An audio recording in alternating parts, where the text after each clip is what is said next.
Hello दोस्तों, कैसे आप सभी लोग। तो देखिए हम लोग एमए थर्ड सेमेस्टर के लिए और ये पेपर 3 जो कि सोशियोलॉजी का है। सोशियोलॉजी में सब्जेक्ट है पेपर 3 का अपराध शास्त्र यानी क्रिमिनोलॉजी एंड पेनोलॉजी। तो देखिए ये शॉर्ट सीरीज है, राजन का है। तो इसमें हम लोग शॉर्ट टाइप क्वेश्चन करेंगे, ठीक है। तो यहाँ पर आप सिलेबस देख सकते हैं। अगर सिलेबस देखना है तो वीडियो को रोक कर देख लीजिए। हम लोग चलते हैं डायरेक्ट क्वेश्चन की तरफ। तो देखिए पहला क्वेश्चन है इसमें, और देखिए बहुत सारे क्वेश्चन इसमें से आ भी रहे हैं, शॉर्ट सीरीज से ही आ रहे हैं, तो इसको बहुत अच्छे से पढ़िए, रिवीजन करिए। लोम्ब्रोसो के सिद्धांत क्या है। लोम्ब्रोसो एक अर्थशास्त्री समाजशास्त्री हैं। लोम्ब्रोसो का कथन है कि अपराधी जन्मजात होते हैं। अपने कुछ अध्ययनों के आधार पर उसने यह मत व्यक्त किया है कि अपराधी जन्मजात होते हैं। इस प्रकार उसके अनुसार शारीरिक विशेषताएं ही अपराध का कारण होती हैं। ये शारीरिक विशेषताएं मनुष्य अपने माता पिता से प्राप्त करता है, परंतु हम इस मत से सहमत नहीं हैं। आज के अधिकतर विद्वान यह नहीं मानते कि अपराधी जन्मजात होते हैं। पर्यावरण ही मनुष्य को अपराधी बना देता है। भग्न परिवार, बुरी संगति, निर्धनता, गंदी बस्तियां आदि व्यक्ति को अपराधी बनाने में सहायक होती है। तो देखिए अगर कोई व्यक्ति अपराधी बनता है तो उसकी संगत कैसे होती है। भग्न परिवार, बुरी संगति, निर्धनता, गंदी बस्तियां, ये उसकी है। उपरोक्त कारण वंशानुक्रम से संबंध नहीं रखते।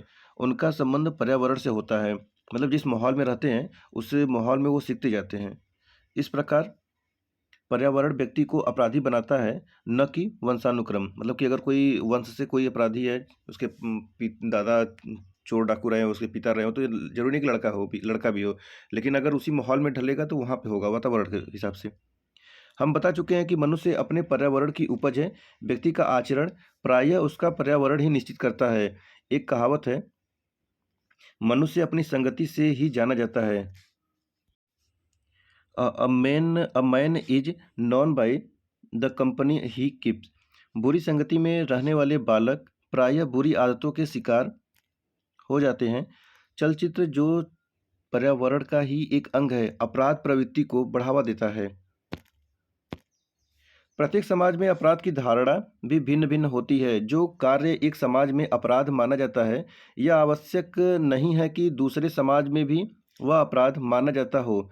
फिर अपराधी जन्मजात कैसे हो सकते हैं। अतः यह सही नहीं है कि अपराधी जन्मजात होते हैं, पर्यावरण उन्हें अपराधी बनाते हैं। तो कुल मिलाकर आप ये लिख सकते हैं कि अगर कोई अपराधी अपराध कर रहा है तो वो उसके अपराध करने का कारण वंशानुगत न होकर उसके पर्यावरण से संबंधित होता है। वह जिस माहौल में रहता है उसी माहौल में ढलता जाता है। उसकी संगति के भी उसका असर पड़ता है, किसके साथ रह रहा है, किस वातावरण में रह रहा है। तो चलिए दूसरा क्वेश्चन देखते हैं। दूसरे क्वेश्चन में है, अपराध को कैसे रोका जा सकता है। तो अपराध निरोध, प्रिवेंशन ऑफ क्राइम इसको बोलते हैं। तो अपराध निरोध के लिए निम्नलिखित सुझाव दिए जा सकते हैं। जैसे इसमें देखिए पॉइंट वाइज है। अपराध निरोध के लिए शिक्षा का उपयुक्त वातावरण तैयार किया जाना चाहिए। उपयुक्त वातावरण होने पर समाज का वातावरण दूषित नहीं होगा तथा व्यक्तियों को अपराध की मनोवृत्तियों पर भी अंकुश लग सकेगा।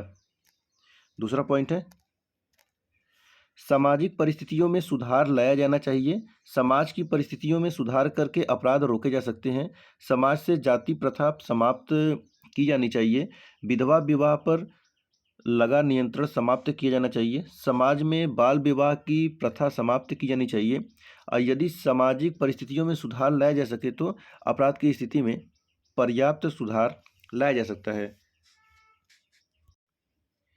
तीसरा पॉइंट है, पिछले पृष्ठों में हमने अपराध का एक कारण स्वस्थ मनोरंजन का अभाव बताया है। कुछ व्यक्ति मनोरंजन के लिए ही अपराध कर बैठते हैं। समाज में यदि अवस्थकर मनोरंजन के स्थान पर स्वस्थ मनोरंजन प्रदान किए जा सके तो अपराध की प्रवृत्ति पर रोक लगाई जा सकती है। समाज विरोधी तथा अपराध प्रवृत्ति को उकसाने वाले चलचित्रों पर भी रोक लगाई जानी चाहिए। जैसे कि आजकल बहुत सारे ऐसे मूवी दिखाए जाते हैं जिसमें कि वो आजकल विलन को भी बहुत अच्छे तरह से दिखाते हैं, बहुत उनको स्टेटस अच्छा दिखाया जाता है। और आजकल के हीरो भी ऐसे खूब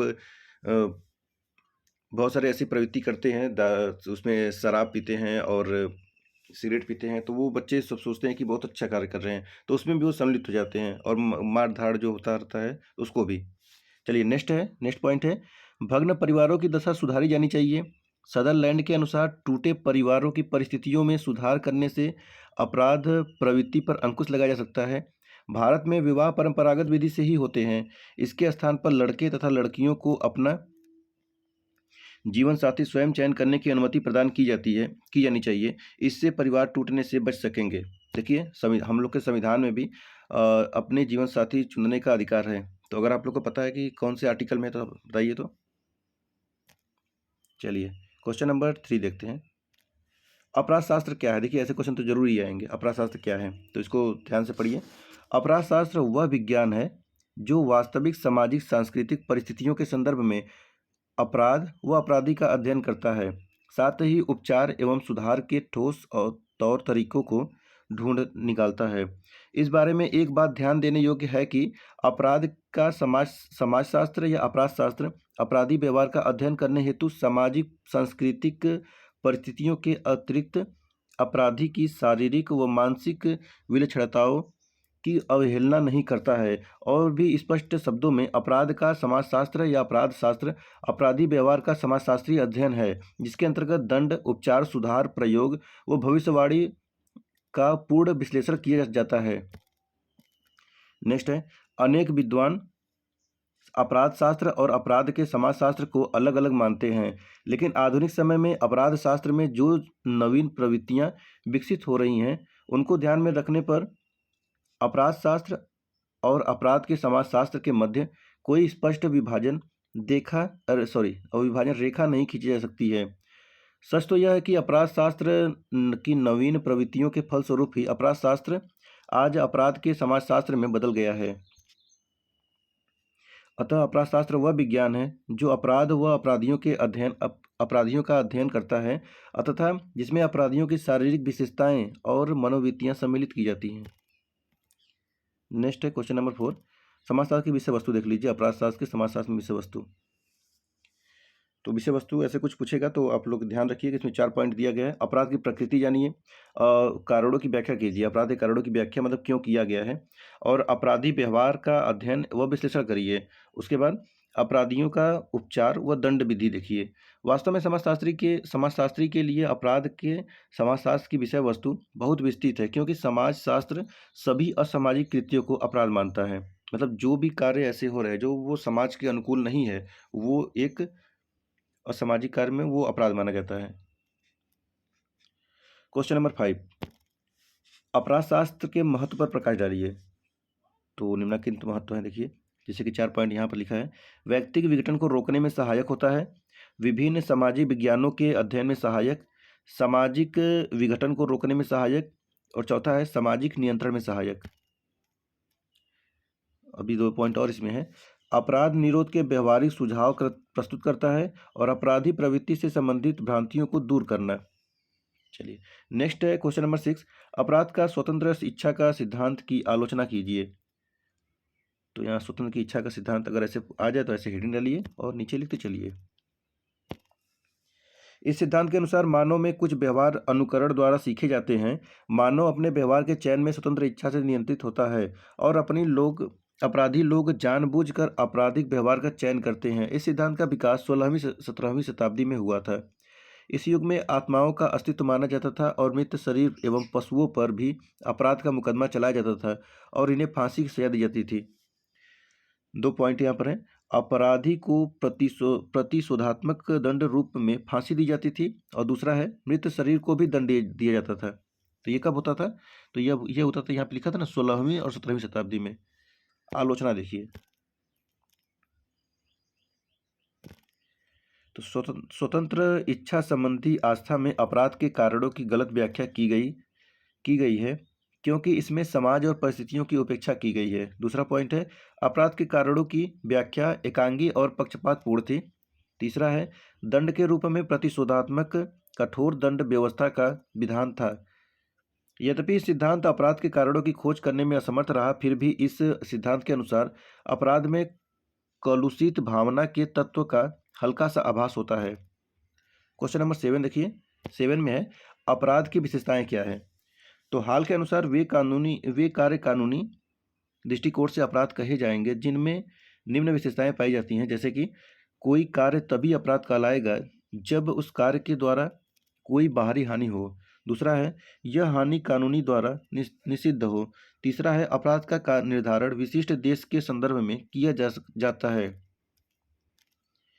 चौथा है अपराध में अपराधी इरादे के साथ बाहर किया, मतलब ये बाहर जहाँ लिखा जाएगा ना तो इसको समझिए बाहरी के बारे में कर रहा है। बाहर तो बाहर क्रिया द्वारा किसी को कानून द्वारा मान्य कोई वास्तविक हानि होनी चाहिए।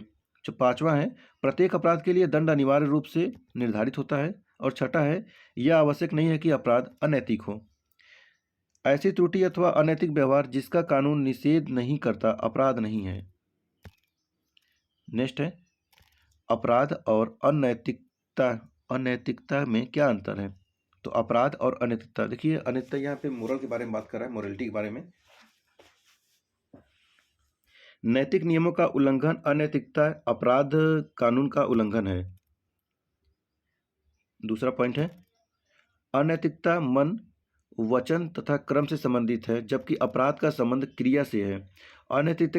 अनैतिकता का दंड जन उपहास है जबकि अपराध का दंड जुर्माना, शारीरिक यातना, जेल आदि से है। नेक्स्ट क्वेश्चन है अपराध का शास्त्रीय सिद्धांत क्या है? तो अपराध का शास्त्रीय सिद्धांत देखिए, इस सिद्धांत के प्रमुख समर्थकों में श्री बेंथम तथा बैकेरिया का नाम लिया जाता है। इसके अनुसार मनुष्य का व्यवहार सुख और दुख के विचार से शासित होता है, अर्थात दुख की अपेक्षा अपराध से अधिक सुख प्राप्त होने की संभावना के कारण व्यक्ति अपराध करता है। इस सिद्धांत के अनुसार किसी विशेष कानून का उल्लंघन करने वाले सभी व्यक्तियों को बिना उसकी आयु, पागलपन, धन, उच्च पद या परिस्थिति को देखते हुए एक जैसा दंड मिलना चाहिए। दंड इतना कठोर या कड़ा होना चाहिए कि ताकि उससे प्राप्त दुख कानून का उल्लंघन करने से प्राप्त सुख से अधिक हो। बाद में दंड की समानता के विचार से दो परिवर्तन किए गए। तो पहला परिवर्तन क्या है? बच्चों व पागल व्यक्तियों को दंड नहीं दिया जाना चाहिए क्योंकि वे सोच समझकर सुख व दुख का हिसाब नहीं लगा सकते। और दूसरा है दंड में थोड़ी बहुत हेरफेर की संभावना होनी चाहिए। इस सिद्धांत का सबसे बड़ा दोष यह है कि व्यक्ति केवल सुख प्राप्ति की इच्छा से ही अपराध नहीं करता है वरन अनेक लोगों में अपराध करने की आदत पड़ जाती है।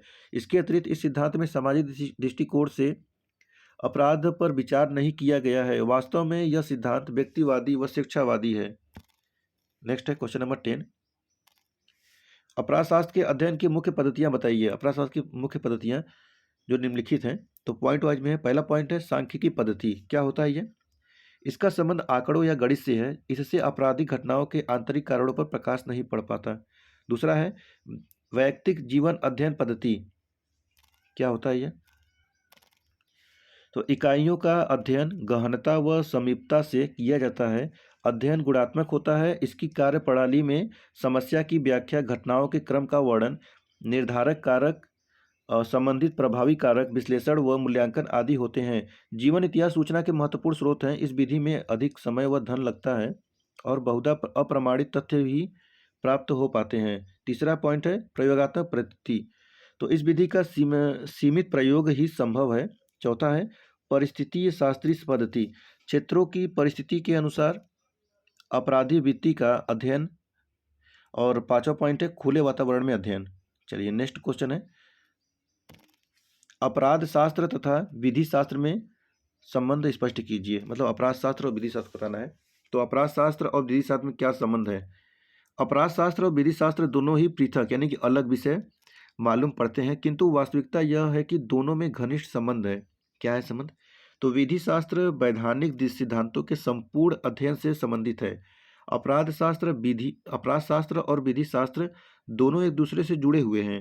अपराध शास्त्र समाज में व्यक्ति के अपराधी व्यवहार का अध्ययन करता है जबकि कानून समाज में व्यक्तियों की क्रियाओं एवं आपराधिक व्यवहार को नियंत्रित करता है। इसलिए विधि शास्त्र का अपराधियों के लिए विशेष महत्व हो जाता है। यद्यपि यह बात अलग है कि उनके और विधि विशेषज्ञों यानी कि अधिवक्ताओं के दृष्टिकोण में अंतर पाया जाता है। कानून उन नियमों से संबंधित है जिनका पालन व्यक्तियों को करना पड़ता है। इन नियमों से व्यक्तियों के व्यवहार पर क्या प्रभाव पड़ेगा, इस बात का कानून से कोई लेना देना नहीं है। जबकि अपराध शास्त्र कानून को एक सामाजिक घटना के रूप में देखता है। अपराध शास्त्री यह देखता है कि व्यक्ति उन कानूनों का किस हद तक पालन कर पाता है। कानून का अध्ययन समाजशास्त्र में कानून का समाजशास्त्र के अंतर्गत किया जाता है। अपराध शास्त्र और दंड शास्त्र जिसकी मुख्य शाखाएं हैं, समाजशास्त्र की यह शाखा कानून बनाने वालों और उसे समाज में लागू करने वालों के लिए विशेष कारगर सिद्ध हुई है। इससे वे यह जानने में समर्थ होते हैं कि कानून से किस प्रकार अपराध को सफलतापूर्वक नियंत्रित किया जा सकता है और किस प्रकार कौन सा कानून समाज के लिए वास्तविक अर्थों में आवश्यक है। इस प्रकार अपराध शास्त्र और विधि शास्त्र एक दूसरे के बहुत नज़दीक ही हैं। नेक्स्ट क्वेश्चन है, अपराध की धारणा को स्पष्ट कीजिए। अपराध की धारणा, तो सामान्यतः वे कार्य जो देश के कानून द्वारा वर्जित हो अपराध कहे जाते हैं। ठीक है, अगर कोई भी ऐसा कार्य जो कानून के द्वारा नियम बनाया गया है और उसके विरुद्ध करेंगे तो वो तो अपराध माना ही जाएगा। और जो कार्य कानून के नियंत्रण से परे हो, भले ही असामाजिक व हानिप्रद क्यों न हो, अपराध नहीं माने जाते हैं। अगर कानून में कोई नियम नहीं बनाए गए हैं तो आप अपराधी नहीं है। उदाहरण के रूप में देखिए, हिंदू समाज में 1955 से पहले बहुपत्नी विवाह अपराध नहीं था, लेकिन अब अपराध है। ठीक है, तो ये अगर अब कोई बाल विवाह करता है या बहुपत्नी विवाह है ना, बहुपत्नी विवाह हो गया, बाल विवाह हो गया, तो ये सब अपराध की श्रेणी में आता है। जैसे कि देखिए, और इसमें आप वैवाहिक बलात्कार जो होता है तो ये 15 साल से ऊपर की जो महिलाएं रहेंगी उनके लिए ये बलात्कार नहीं रहेगा। तो वैवाहिक बलात्कार इसमें यहाँ पर लीगल नहीं है, मतलब अपराध की श्रेणी में नहीं आ रहा है। और भी बहुत सारे देशों में ऐसे हैं, तो देखिए यहाँ पर नहीं होता है। चलिए, इसके अतिरिक्त कतिपय विचारकों का कहना है कि अपराध का संबंध केवल कानून से नहीं, वरन अपराध तो सामाजिक मूल्यों, मान्यताओं व आदर्शों के विरुद्ध किया जाने वाला आचरण है। मैनहीम ने इसी विचार का समर्थन किया है। वस्तुतः यही अपराध का सामाजिक पहलू है। इस प्रकार संक्षेप में अपराध धारणा को निम्न चार्ट द्वारा देखिए, यहाँ पर चार्ट बनाया गया है। तो जैसा कि आप यहाँ पे देख सकते हैं, अपराध के दो अर्थ, सामान्य या कानूनी अर्थ और दूसरा है समाजशास्त्रीय अर्थ। तो पहले सामान्य या कानूनी अर्थ देखिए। सामान्य कानूनी अर्थ में कोई नहीं है, समाजशास्त्रीय अर्थ में है। समाजशास्त्रीय अर्थ में है दो, जिसमें कि देश में प्रचलित कानून के विरुद्ध कार्य करना ही अपराध है, और दूसरा है सामाजिक मूल्यों, मान्यताओं व आदर्शों के विरुद्ध आचरण करना ही अपराध है। ठीक है, तो ये समाजशास्त्रीय अर्थ है। असामान्य कानून और वो तो अर्थ उसमें तो लिखा ही रहेगा क्या कानून के विषय में है। क्वेश्चन नंबर 13 है, अपराध का सामाजिक पहलू क्या है। अपराध का सामाजिक पहलू, तो डॉक्टर हेकरवाल ने अपराध की परिभाषा कानूनी व सामाजिक दोनों ही पहलुओं की दृष्टिगत रखते हुए की है। उनके अनुसार देखिए, पहला यहाँ पे मतलब फर्स्ट नंबर, कानूनी दृष्टिकोण से अपराध कानून का उल्लंघन है, और दूसरा सामाजिक दृष्टिकोण से अपराध या बाल अपराध व्यक्ति का ऐसा व्यवहार है जो उन मानव संबंधों के क्रम में बाधा पहुंचाता है जिन्हें समाज अपने अस्तित्व के लिए मौलिक मानता है। इस प्रकार सामाजिक पहलू की दृष्टि से अपराध सामाजिक मूल्यों, मान्यताओं व आदर्शों के विरुद्ध किया जाने वाला आचरण है। वस्तुतः यही अपराध का सामाजिक पहलू है। चलिए नेक्स्ट क्वेश्चन, क्वेश्चन नंबर 14 है, अपराध के कारकों संबंधी सिद्धांत का उल्लेख कीजिए। तो अपराध के कारकों संबंधी सिद्धांत, इस सिद्धांत के अंतर्गत अपराध का विवेचन एक अथवा अनेक कारकों के संग्रह पर न करके उसके उस संपूर्ण संदर्भ के अंग के रूप में किया जाता है जिसमें प्रत्येक अपराध के अनंत कारक पाए जाते हैं। इन कारकों में व्यक्ति की शारीरिक रचना, उसका संपूर्ण सामाजिक अनुभव, क्रियाएं से समय, उसकी मानसिक व संवेगात्मक स्थिति, परिस्थिति के प्रति उसकी प्रतिक्रिया आदि समस्त तत्व सम्मिलित किए जाते हैं। अतः यह संपूर्णता का दृष्टिकोण बहुकारकवादी दृष्टिकोण की अपेक्षा विस्तृत है तथा यह अपराध में साधारण सरल कारकों की मान्यता का अस्वीकृत करता है। अनुभव जनित अध्ययनों में संपूर्णता का दृष्टिकोण अनुसंधानकर्ता के लिए बहुत कठिन है। अतः विभिन्न कारकों के पारस्परिक संबंध के सिद्धांत को आजकल यद्यपि स्वीकार किया जाता है, किंतु अपराध के कारणों और वैज्ञानिक विश्लेषण हेतु मान्यता है कि समस्त कारकों की सामूहिक अध्ययन की अपेक्षा कुछ चुने हुए कारकों या कारक को लेकर उनका अपराध से संबंध मालूम करना चाहिए। इस मान्यता में भी यह माना जाता है कि चुने हुए कारक का अपराध से संबंध की मान्यता का सीधा अध्ययन करने का साथ साथ यह भी मालूम करना चाहिए कि परिस्थितियों में किस प्रकार यह कारक अपराध को प्रभावित नहीं करेगा। चलिए नेक्स्ट क्वेश्चन देखते हैं। अपराध का शास्त्रीय सिद्धांत पर टिप्पणी कीजिए। इस सिद्धांत का विकास 18वीं सदी के अंत में हुआ। इसके प्रमुख समर्थकों में बैकरिया, बेंथम्स और फ्यूरबेक थे। ये सिद्धांतवादी सुखदायी दर्शन से प्रभावित थे। इस दर्शन की यह मान्यता है कि प्रत्येक व्यक्ति किसी भी कार्य को करने से पूर्व उससे मिलने वाले सुख व दुख का हिसाब लगाता है और वही कार्य करता है जिससे उसको सुख मिलता है। एक अपराधी भी अपराध इसलिए करता है कि उसे अपराध करने पर दुख की तुलना में सुख अधिक मिलता है। उदाहरण के रूप में एक व्यक्ति चोरी करने से पूर्व यह सोचेगा कि चोरी करने पर उसे दंड मिलेगा, क्या वह चोरी करने पर जो सुख मिलेगा उससे कम है, तभी वह चोरी करेगा, अन्यथा नहीं। इन विद्वानों का मत है कि अपराध को रोकने के लिए दंड इतना दिया जाए कि अपराध से मिलने वाले सुख की तुलना में वह अधिक हो। उनका मत है कि पागल, मूर्ख, बालक व वृद्धों को दंड नहीं दिया जाना चाहिए। आलोचना में क्या है कि इस सिद्धांत को हम एकांकी होने के कारण स्वीकार नहीं कर सकते। यह सही नहीं है कि हर समय व्यक्ति सुख दुख से प्रेरित ही कार्य करता है। कई बार वह मजबूरी, निराशा व दुखों से मुक्ति के लिए भी अपराध करता है। अपराध के सामाजिक कारणों की भी इस सिद्धांत में अवहेलना की गई है। क्वेश्चन नंबर 16 है नेक्स्ट। अपराध का नवशास्त्रीय सिद्धांत क्या है? नवशास्त्रीय सिद्धांत तो शास्त्रीय संप्रदाय के प्रमुख प्रवर्तक विद्वान बैकेरिया, बेंथम और फ्यूरबैंक है। स्वतंत्र इच्छा की धारणा इस सिद्धांत का आधार है। इस धारणा के अनुसार व्यक्ति तर्कशील है तथा वह स्वयं अपनी क्रियाओं के लिए उत्तरदायी है। बैकरिया के अनुसार व्यक्ति का व्यवहार सुख दुख की भावनाओं पर निर्भर है। व्यक्ति सुखदायी कार्यों को तो करता है परंतु दुखदायी से बचता है। कुछ असामाजिक कार्यों को व्यक्ति सुखदायी होने से करता है। बैकरिया इस प्रकार अपराधी व्यवहार के लिए मानता है कि व्यक्ति तर्क द्वारा पथ प्रदर्शित करता है, उसकी इच्छा स्वतंत्र है, अतः वह स्वयं को कार्यों के प्रति उत्तरदायी है। अर्थात शास्त्रीय सिद्धांत स्वतंत्र इच्छा तर्कशील, पूर्ण उत्तरदायित्व एवं सुखवाद पर आधारित तथा बैकरिया दंड के भय का व्यक्ति के व्यवहार के नियंत्रण के लिए आवश्यक मानता था। उसकी मान्यता थी कि इस असामाजिक कार्यों को रोकने के लिए कठोर दंड निर्धारित होना चाहिए जिससे अपराधी सुख दुख की माप कर दुख के भय से अपराध करने से रुके। बैकरिया का मत था कि दंड की प्रकृति व दंड की मात्रा अपराध की गंभीरता पर आधारित होनी चाहिए तथा अपराधी द्वारा सामाजिक क्षति के अनुपात में अपराध की गंभीरता आकी जाए। इस आधार पर उन्होंने अपराधों के 3 प्रकार बताए हैं। ये क्या 3 प्रकार हैं देखिए। तो पहला है समाज के समस्त सदस्यों के अस्तित्व की समाप्ति की आशंका वाले अपराध। दूसरा है व्यक्तियों की संपत्ति व सुरक्षा को क्षति पहुंचाने वाले अपराध। तीसरा है सार्वजनिक शांति भंग करने वाले अपराध।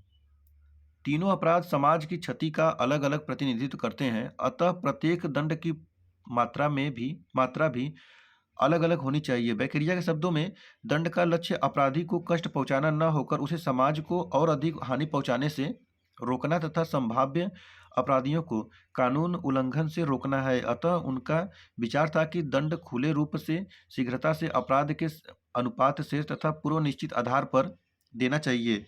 शास्त्रीय सिद्धांत के इस समस्त विवरण के आधार पर यह कहा जा सकता है। नेक्स्ट क्वेश्चन नंबर 17 देखिए। लोम्ब्रोसो द्वारा बताई गई अपराधियों की शारीरिक विशेषताएं बताइए।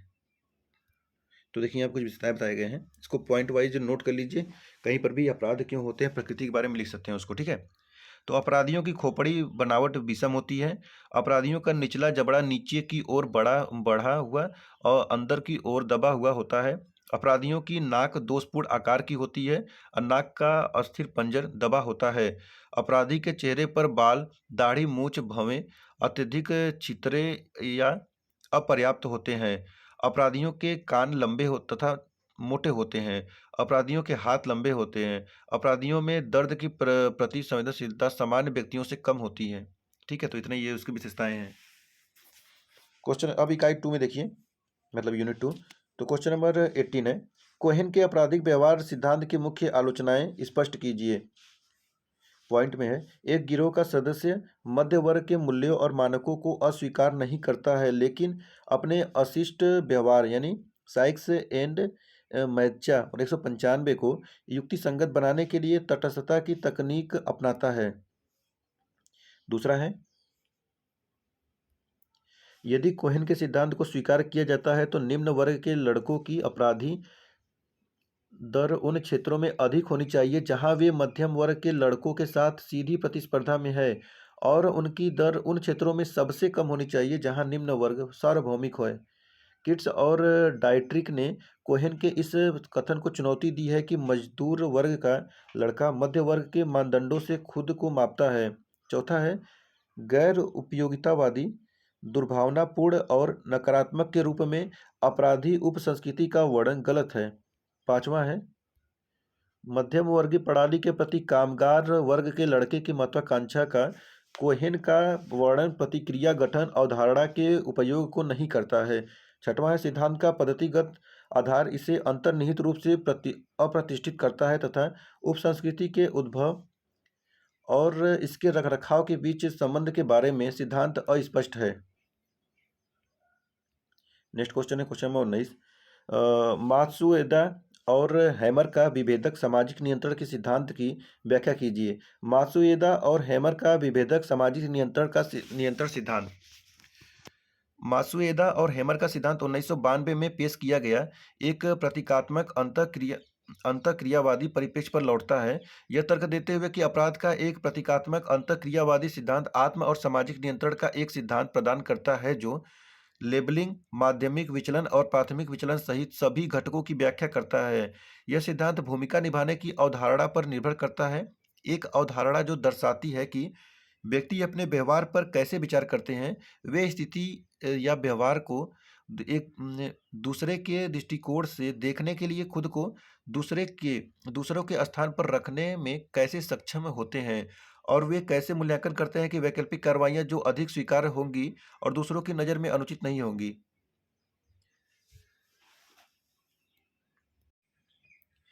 हैमर और मात्सुएडा ने विभेदक सामाजिक नियंत्रण शब्द को शामिल करने के लिए इस धारणा का विस्तार किया जो इस बात पर जोर देता है कि भूमिका निभाने के माध्यम से सामाजिक नियंत्रण एक पारंपरिक दिशा या आपराधिक दिशा ले सकता है, क्योंकि साथियों द्वारा कार्रवाई के स्वीकार्य तरीके जरूरी नहीं कि कार्रवाई के पारंपरिक या गैर विचलित तरीके हों।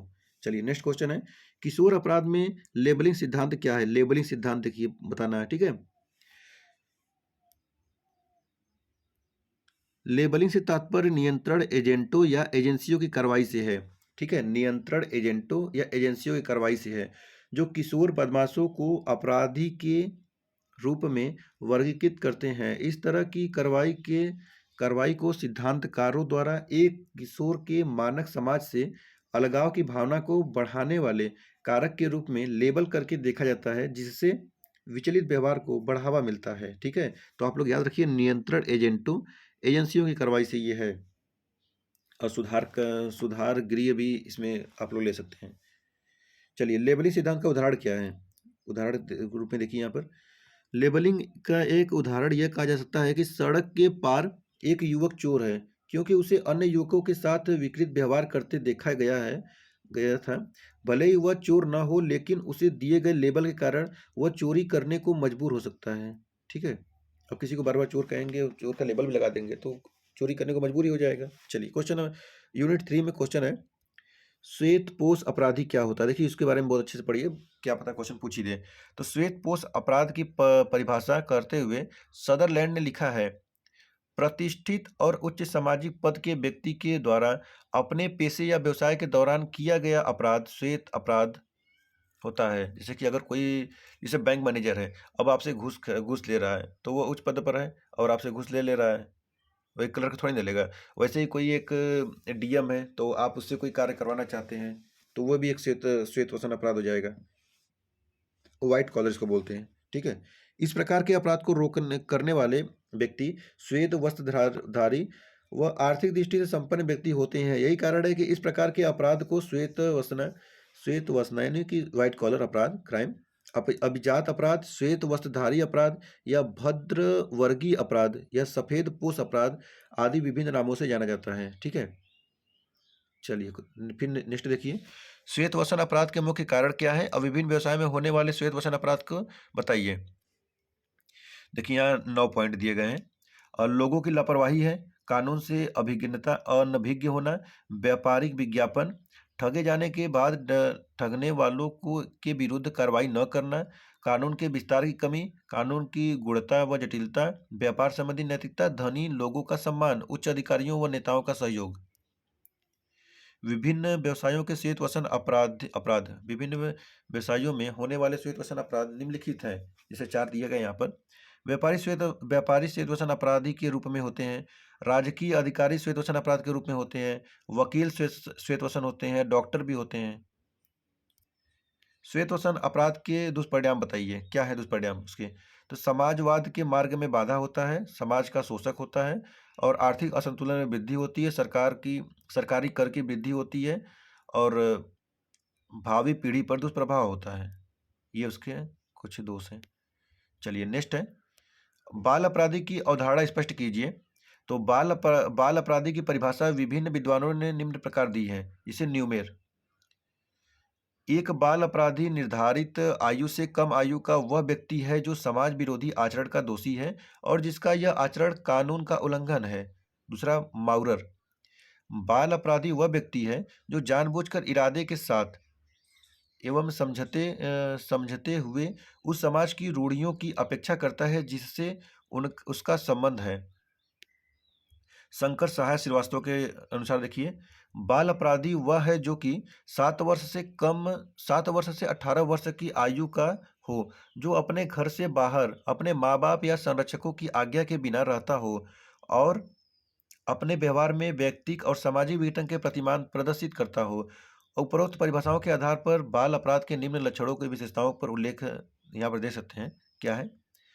तो जैसे कि 4-5 पॉइंट दिए गए यहाँ पर, किया गया कार्य समाज विरोधी हो और उसको करने वाला व्यक्ति कच्ची उम्र या कम उम्र का हो, उसने अज्ञानतावश या उत्तरदायित्व की कमी के कारण ऐसा कार्य किया हो जिससे उस व्यक्ति की अपनी आदत बिगड़ती हो या अन्य किसी व्यक्ति या समाज को किसी प्रकार की ऐसी हानि होती है जो कानूनी तौर पर अपराध माना जा सकता हो।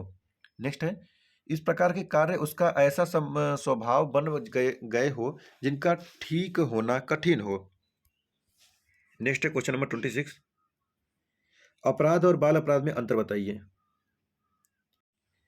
तो यहाँ पर देख सकते हैं अंतर, बाल अपराध और अपराध में मौलिक अंतर आयु का है।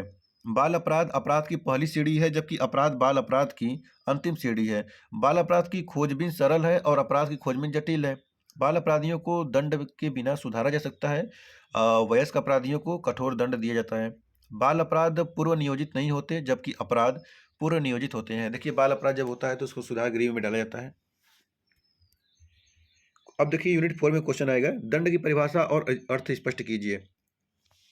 और आपने देखा भी होगा कि यूनिट वाइज क्वेश्चन आपको देखने को नहीं मिल रहे होंगे, बस आपको क्वेश्चन डायरेक्ट दिया जाता है, यूनिट तो आप छाट सकते हैं ना। तो चलिए, दंड की परिभाषा और अर्थ स्पष्ट कीजिए। तो वेस्टरमार्क के अनुसार दंड अपराधी को उस समाज द्वारा उस समाज के नाम पर जिसका वह अस्थायी या स्थायी सदस्य है निश्चित रूप से लागू की जाने वाली यातना है। दूसरा टैप्ट क्या होता है, तो हम दंड की परिभाषा उस जागरूक पीड़ा के रूप में कर सकते हैं जो समाज की शांति भंग करने वाले व्यक्ति को अवांछनीय अनुभव प्रदान करती है। यह पीड़ा सदैव ही उस व्यक्ति के हित में नहीं होती है। उपरोक्त परिभाषाओं से स्पष्ट है कि दंड अपराधी सदस्य को समाज द्वारा दिए जाने वाला वह कष्ट है जिसका निर्धारण औचित्य के आधार पर किया जाता है। और भी स्पष्ट शब्दों में कहा जा सकता है कि सामाजिक व्यवस्था को बनाए रखने के लिए भय के रूप में जो भी शारीरिक, मानसिक अथवा आर्थिक कष्ट अपराधी को दिया जाता है उसे दंड कहा जाता है। वास्तव में दंड समाज की ओर से अपराध की प्रतिक्रिया के रूप में दिया जाने वाला कष्ट है ताकि समाज में नियमन, वह नियंत्रण बना रहे। इस प्रकार दंड में भय की भावना का समावेश होता है। चलिए नेक्स्ट क्वेश्चन है, दंड के महत्व अथवा उपयोगिता पर प्रकाश डालिए। तो क्या है? समाज व्यवस्था को बनाए रखना, सामाजिक निंदा का भय, पीड़ित व्यक्तियों को संतोष प्रदान करना। तो संस्थाओं का उद्देश्य दंड के स्थान पर अपराधी का सुधार एवं उपचार होता है। वास्तव में बाल अपराधियों को सुधारात्मक दृष्टि से उचित न्याय प्रदान करने वाली संस्था बाल न्यायालय है। सेथना ने लिखा है, सेथना बाल न्यायालय विशेष न्यायालय होते हैं जिनका उद्देश्य अल्पवयस्क अपराधियों व बच्चों जिन्हें संरक्षण की आवश्यकता होती है को सहायता व संरक्षण प्रदान करना होता है। नेक्स्ट है, बाल न्यायालय और वयस्क न्यायालय में क्या भेद है? बाल न्यायालय में बाल अपराधियों के मुकदमे की सुनवाई होती है और उनके मुकदमे तय करने के लिए विशेष मनोवैज्ञानिक न्यायाधीश होते हैं, जबकि वयस्क न्यायालय वयस्क अपराधियों के मुकदमे को तय करते हैं। बाल न्यायालय में बहस करने के लिए वकील नहीं होते हैं, जबकि वयस्क न्यायालय में बहस करने के लिए वकील होते हैं। क्वेश्चन नंबर 30 है, पीड़ित विज्ञान से आप क्या समझते हैं? पीड़ित विज्ञान जिसको बोलते हैं विक्टिमोलॉजी, पीड़ित विज्ञान।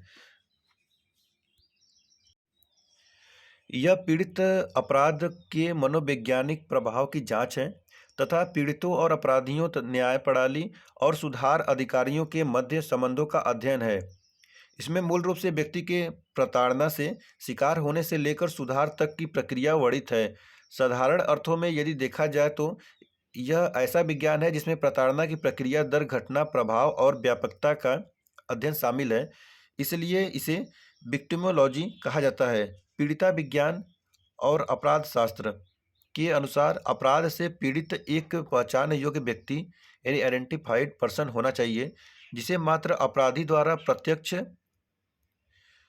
तथा व्यक्तिगत रूप से शारीरिक, मानसिक और आर्थिक हानि पहुंचाई गई हो, न कि संपूर्ण समाज के किसी वर्ग। इसलिए स्पष्ट है कि अपराध का परिणाम ही व्यक्ति का विक्टिम बनना है।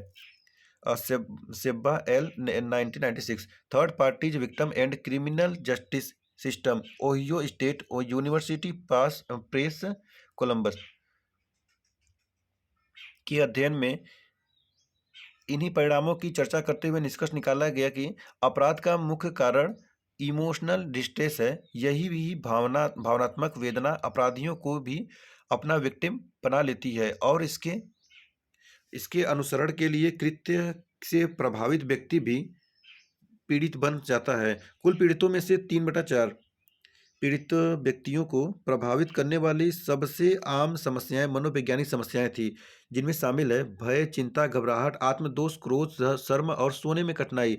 इन समस्याओं के परिणाम स्वरूप अक्सर chronic post traumatic distress state disorder विकसित हो जाता है, जिसको बोलते हैं PTSD। क्या होता है PTSD का full form? Post traumatic distress state disorder. चलिए क्वेश्चन नंबर 31 यानी नेक्स्ट है, अपराध नियंत्रण में पुलिस की भूमिका क्या होती है? तो 4 पॉइंट दिए गए, संदिग्ध व्यक्ति को हिरासत में लेना, संदिग्ध व्यक्ति की तलाशी लेना, अपराधियों को बंदी बनाना और जमानत पर रिहाई लेना। क्वेश्चन नंबर 32, प्रोबेशन प्रणाली से आप क्या समझते हैं? प्रोबेशन, देखिए इसको इंग्लिश में भी वही बोलते हैं, प्रोबेशन सिस्टम। तो इसको पढ़िए, क्या पता क्वेश्चन आ जाए।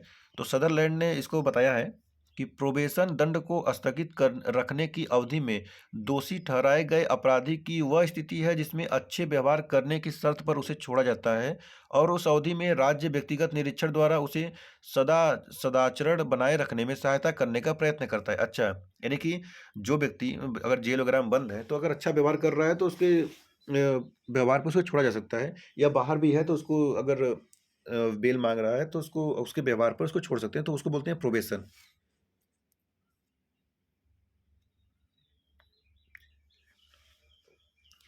देखेंगे यहाँ पर कि प्रोबेशन की एक निश्चित अवधि होती है। इस अवधि में अपराधी को सदा आचरण बनाए रखना आवश्यक होता है। इस अवधि में आचरण ठीक न रखने पर अपराधी को फिर जेल भेजा जा सकता है। अपराधी को समय समय पर प्रोबेशन अधिकारी से मिलना आवश्यक होता है। उसकी आज्ञा के बिना वह शहर के बाहर नहीं जा सकता है। प्रोबेशन प्रणाली एक उपचार प्रणाली है। अपराधी इसमें अपना आचरण सुधार सकता है। यह अपराधियों के प्रति सहानुभूति प्रकट करने की विधि है। इसमें कुछ समय के लिए दंड स्थगित कर दिया जाता है।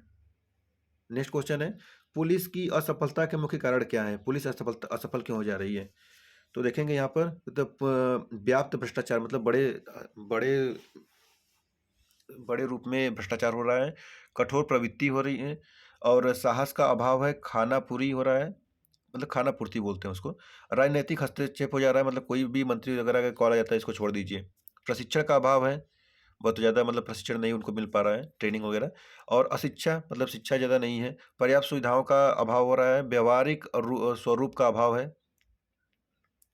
नेक्स्ट क्वेश्चन है, उत्तर प्रदेश में पैरोल पैरोल व्यवस्था का एक टिप्पणी लिखिए। ये उत्तर प्रदेश के बारे में बताना है, ठीक है।